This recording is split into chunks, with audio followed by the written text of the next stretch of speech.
Bonjour, j'espère que vous allez bien. Moi, c'est Abdel Salim Garba, je suis expert comptable et entrepreneur, initiateur de cette chaîne Réussir au pays. Bienvenue sur ma chaîne. L'objectif de cette chaîne, c'est de vous parler d'insertion professionnelle, d'entrepreneuriat et de vous donner de bons conseils en matière de développement personnel.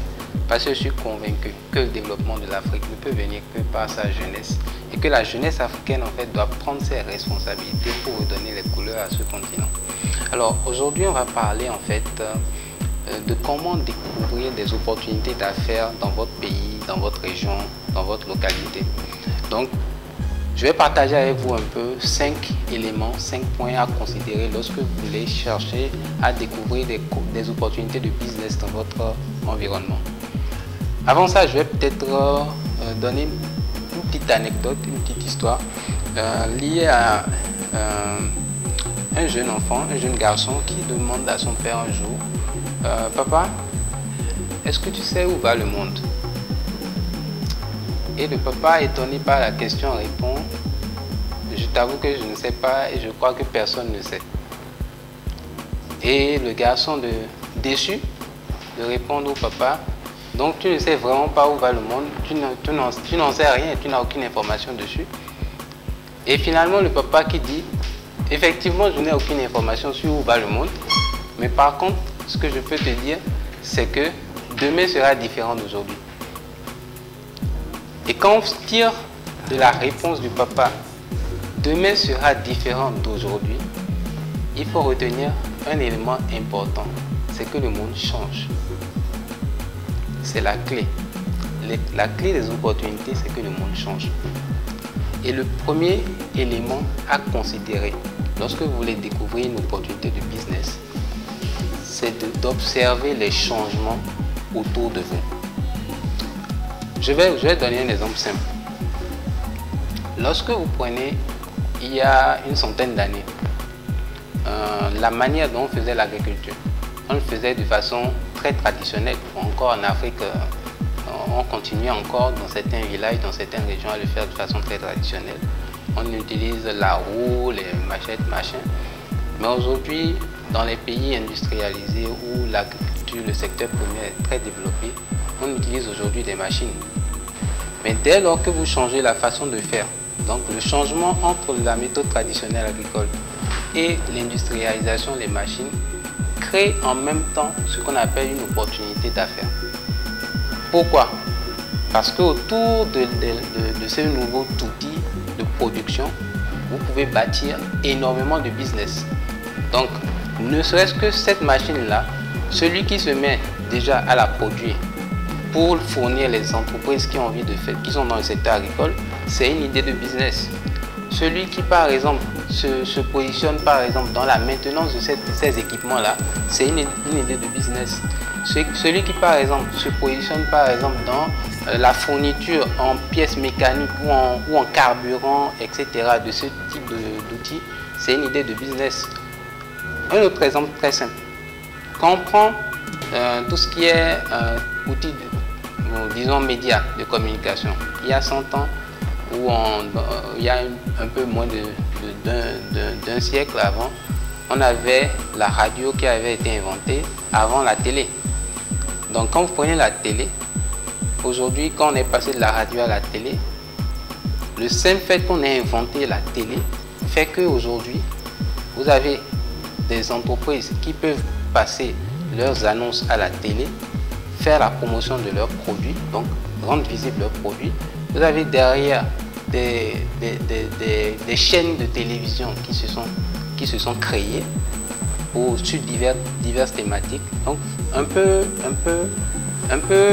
de façon diversifiée, vous aurez toujours autour d'un changement, dès qu'il y a un changement, vous avez toujours des opportunités de business. Donc vous devez observer en point numéro 1 les changements.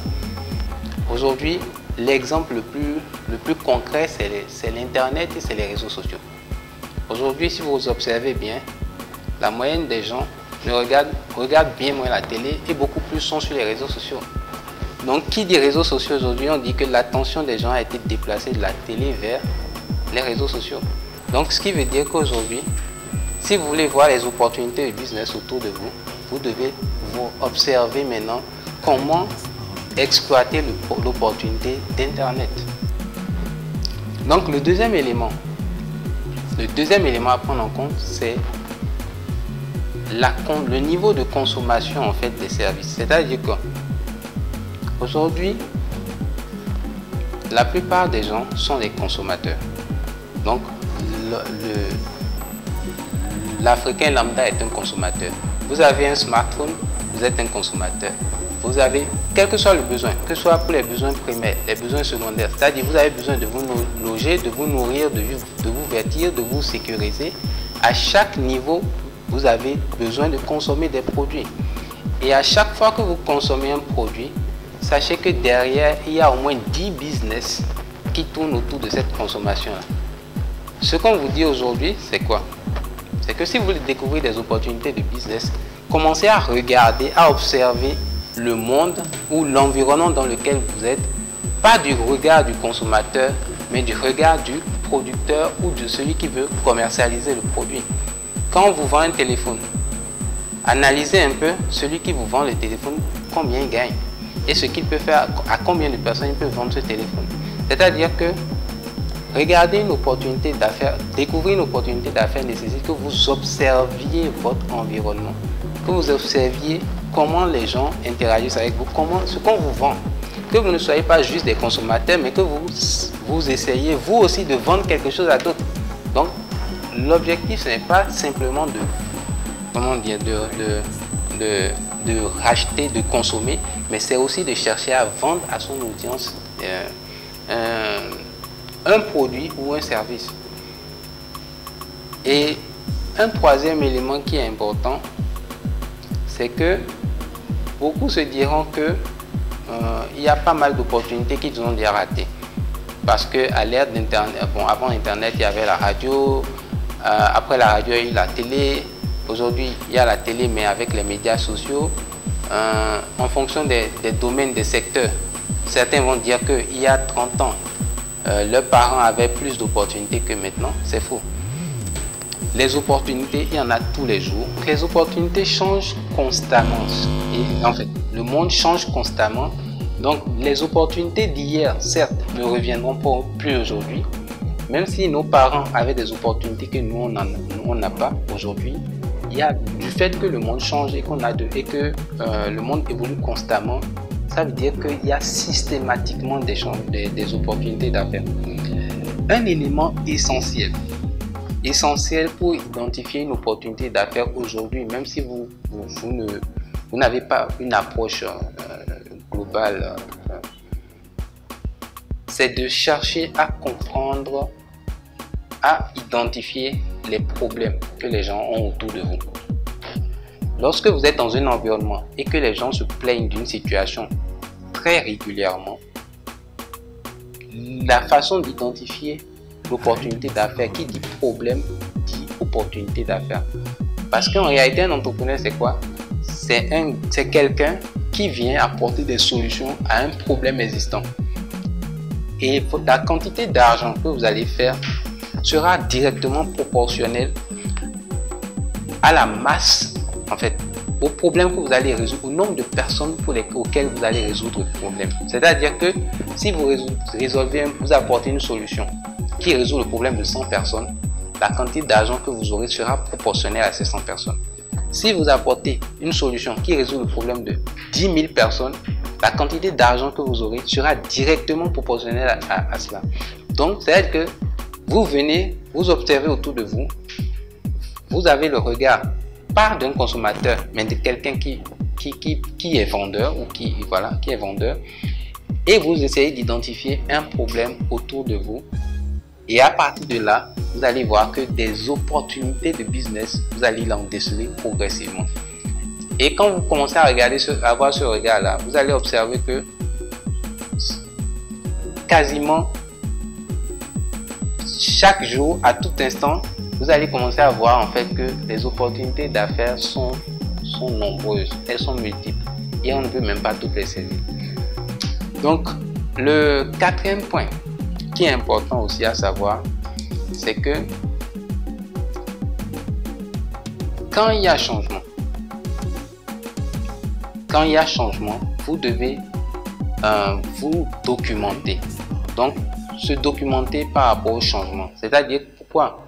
Parce que dès qu'on vous dit qu'il y a par exemple une nouvelle technologie, et que dans votre région, qu'elle soit applicable dans votre pays, dans votre région, etc., vous devez vous documenter pour comprendre quels sont les impacts de cette technologie, de ce changement sur la vie des gens autour de vous, sur votre vie.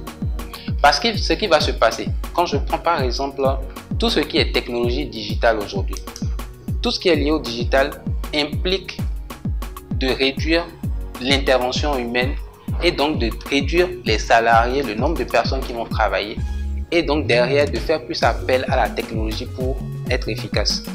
Donc vous devez apprendre, vous documenter, faire des recherches pour comprendre quelles sont les tendances, les impacts de ce que du changement qui est en train de se produire. Comme ça, vous pouvez voir ce que les autres ne voient pas avant que ça n'arrive. Et vous, ça vous permet de savoir comment exploiter ou en tout cas comment anticiper l'opportunité d'affaires par rapport à ce changement. Donc, je pense que les 4 points là, peut-être que le 5e point, ça peut être très important aussi, c'est que tout ce qui est tendance, il faut savoir que il faut avoir un esprit d'anticipation. Quel que soit le changement, il faut avoir un esprit d'anticipation.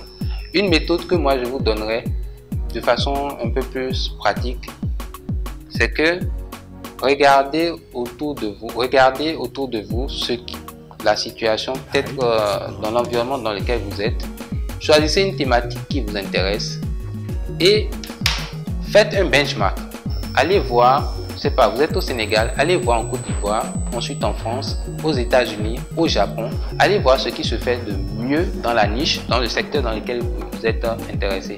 Vous allez voir que dans les pays où ces activités-là sont les plus avancées, il y a des techniques qui sont utilisées ou des outils qui sont utilisés ou des machines qui sont utilisées que ici, les gens ici, dans votre pays, dans votre région, n'utilisent pas encore. Et vous essayez maintenant de voir comment réadapter et améliorer les pratiques dans votre région. Et c'est comme ça que vous allez créer une opportunité de business et vous faire de l'argent. Parce qu'il suffit juste simplement d'améliorer ce qui se fait ici en amenant des meilleures techniques pour résoudre le problème des gens. Il y a tellement de problèmes à résoudre en Afrique que ça veut dire que c'est proportionnel au nombre de business que vous pouvez créer et c'est proportionnel au nombre de milliards que vous pouvez faire. Parce qu'en Afrique, la quantité, et c'est valable, c'est ce que je dis, la quantité d'argent que vous faites sera directement proportionnelle au nombre de personnes auxquelles vous apportez des solutions. Donc si vous essayez d'appliquer ce point de vue-là, donc en appliquant les 5 éléments, en ayant à l'esprit les 5 éléments pour pouvoir découvrir et identifier des opportunités d'affaires, faites juste l'observation, appliquez juste l'observation, observez juste autour de vous. Arrêtez juste d'être consommateur. Vous achetez un iPhone, c'est magnifique, c'est très bien. Mais n'oubliez pas que l'iPhone, le seul fait qu'on ait inventé un iPhone, a fait derrière que vous avez des gens qui ont créé des applications. Donc, pas l'iPhone seulement, mais tous les smartphones ont fait qu'il y a eu des gens qui ont créé des applications. Aujourd'hui, vous avez des applications qui valent chacune 1 milliard de dollars. Il y en a d'autres un peu moins. Il y en a d'autres. WhatsApp vaut plus de 20 milliards de dollars. En tout cas, WhatsApp valait plus de 20 milliards de dollars lorsqu'il a été vendu à Facebook. Donc, les gens créent des applications sur les smartphones. Les gens, vous avez Google qui a été créé parce que Internet est arrivé. Internet combiné à un smartphone, ça vous donne Google. Ça vous donne Google, ça vous donne WhatsApp, ça vous donne High Five, ça vous donne Facebook, ça vous donne WhatsApp. Facebook a été créé, Facebook est arrivé, Instagram est arrivé. Dans Instagram a créé également des opportunités de e-commerce. Les gens font du e-commerce via Instagram. Donc pour vous dire que dès qu'il y a un changement, regardez à l'intérieur du changement, analysez, regardez les tendances, voyez comment vous pouvez exploiter l'opportunité. Ne soyez pas juste consommateur, vous aussi vous pouvez vendre quelque chose à quelqu'un. Donc j'espère que ces 5 éléments vous apporteront quelque chose et vous permettront quand même d'éveiller, d'identifier les opportunités de business. Si vous êtes nouveau sur cette chaîne, n'hésitez pas à vous abonner si vous avez apprécié la vidéo. Si vous avez apprécié la vidéo, mettez le pouce bleu et n'hésitez pas à partager à vos amis, à vos frères, à ceux qui en ont besoin, parce que nous sommes convaincus que une Afrique éveillée, c'est une Afrique qui sera plus prospère. Nous sommes sur Réussir au pays. Moi c'est Abdel Salim Garba. Donc je vous retrouve demain pour une nouvelle vidéo. Ciao, ciao.